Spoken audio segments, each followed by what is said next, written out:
Bonjour, bienvenue sur TV Lisieux, la web TV des Lexoviens, avec la visite de l'espace numéro 3 du musée d'art et d'histoire, la ville médiévale. Suivez-moi.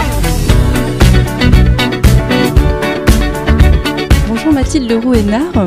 Alors nous voici de retour sur le parcours chronologique du musée d'art et d'histoire. Est-ce que vous pouvez nous expliquer où nous sommes aujourd'hui ?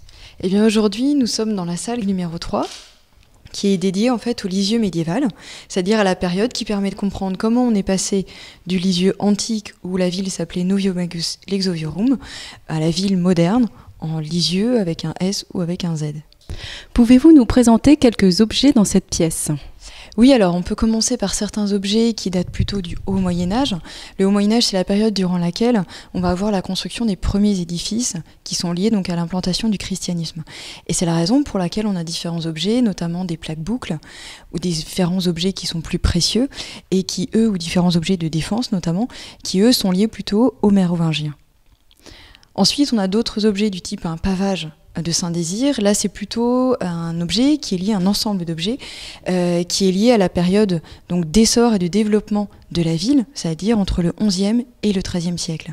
Alors ici, notamment, donc on a ce pavage de l'église de Saint-Désir qui a été découvert au sortir de la guerre, puisque durant la Seconde Guerre mondiale, l'église de Saint-Désir a été donc incendiée et détruite.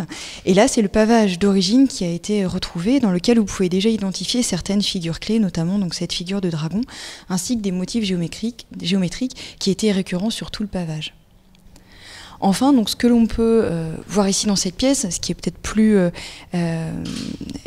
plus surprenant et que le public ne voit pas au premier œil, ce sont ces motifs qui vont orner en fait les poutres qui constituent le pan de bois et donc le fondement architectural de cette maison qui a été construite au XVe, XVIe siècle. Et donc les peintures murales sont d'origine. Alors on peut deviner aisément, donc on a juste un pont ici, donc on a une église.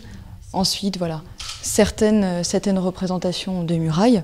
Et puis de l'autre côté, on est plus avec un motif végétal, donc avec différentes fleurs qui vont orner le mur.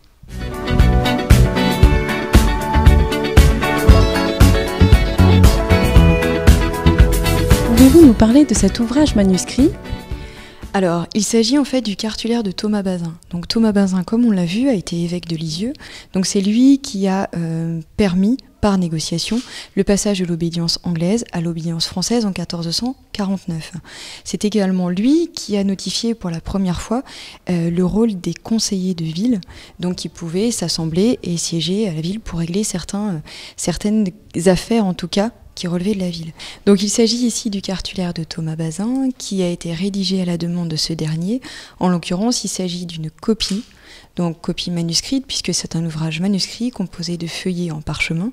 C'est une copie qui a été rédigée donc à la demande de Thomas Bazin et qui constitue un recueil de textes qui permettent en tout cas de préciser l'évêché de Lisieux tant dans son histoire que dans ses fonctions et en tout cas dans l'étendue de son pouvoir. Il faut savoir que c'est la première fois qu'on le présente de façon permanente au public, puisque ce manuscrit appartient au fonds ancien de la médiathèque de Lisieux, qui a aimablement accepté de nous le mettre en dépôt. Ce qui fait qu'aujourd'hui, il est présenté en permanence aux visiteurs. Dans le prochain épisode, on va retourner dans le parcours thématique. Et qu'allons-nous voir justement ? Eh bien, la semaine prochaine, nous allons voir dans le prochain épisode, nous découvrir l'habitat lexovien. Merci d'avoir regardé ce reportage. Je ne vous en dis pas plus et je vous donne rendez-vous la semaine prochaine pour un nouvel épisode au musée d'art et d'histoire. Merci et à bientôt sur TV Lisieux.